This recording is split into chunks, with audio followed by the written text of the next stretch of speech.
Para hablar sobre las implicaciones de este posible cambio, contamos en directo con Estefanía González, analista de Quelisto. Buenos días. Hola, buenos días. Cuéntenos, ¿qué factores han influido en la posible bajada del Euribor en abril?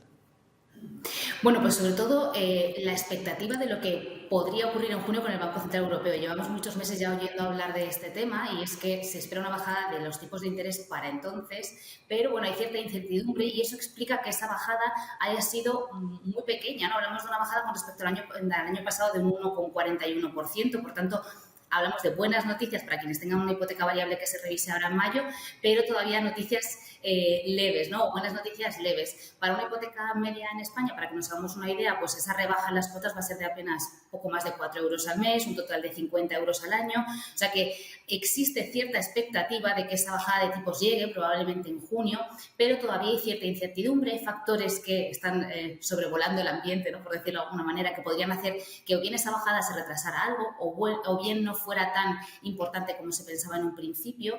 Por lo tanto, el Euribor todavía se está moviendo con cierta timidez, ¿no? Podríamos hablar. Pero, Estefanía, ¿se inclina más porque podría ser este el inicio de una tendencia bajista del Euribor a largo plazo?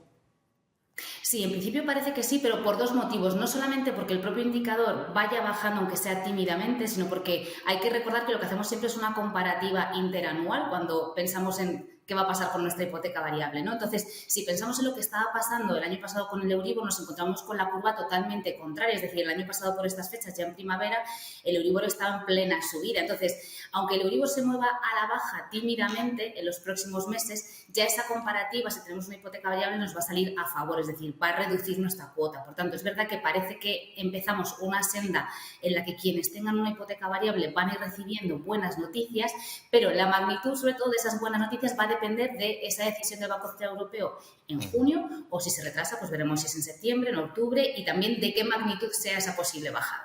Estefanía, ¿qué recomendaciones podemos dar a los titulares de hipotecas variables en este contexto? Bueno, pues en el caso de que tengamos una hipoteca variable, lo que podemos hacer es plantearnos, sobre todo ahora, quizá que no nos deberíamos haber planteado hace tiempo, pero no está de más que nos planteemos qué queremos hacer con nuestra vida hipotecaria, por decirlo de alguna manera. Sobre todo si nos quedan muchos años de amortización, no está de más que reflexionemos sobre si nuestra economía se puede permitir esos posibles vaivenes del Euribor, porque ahora estamos a la baja, pero recordemos que hace unos meses estábamos al alza y que todo puede pasar en un plazo tan largo como el de una hipoteca, que recordemos que en España se firman a una media de 24 o 25 años. Por lo tanto, no estaría de más replantearnos si queremos seguir con esa o podemos permitirnos esa pequeña incertidumbre que tiene una hipoteca variable o si nos merece la pena pasarnos a una mixta o una fija. Hay que recordar además que con las ayudas que aprobó el Gobierno en 2022, que se han prorrogado todavía este año, ese cambio de una hipoteca variable a una fija no tendría coste o tendría un coste muy bajo. Por lo tanto, no es mal momento para plantearnos ese cambio o por lo menos empezar a pensarlo, empezar a ver cómo está el mercado e ir poco a poco mirando, comparando, recurriendo a profesionales que nos ayuden a entender qué posibilidades tenemos de cambio, por cuánto nos saldría, por ejemplo, una hipoteca fija y si ese cambio hacia un producto de más seguridad nos merece la pena o no. Son consejos, desde luego, muy útiles. Estefanía González, analista de Quelisto. Gracias y buenos días. Gracias a vosotros. Buenos días.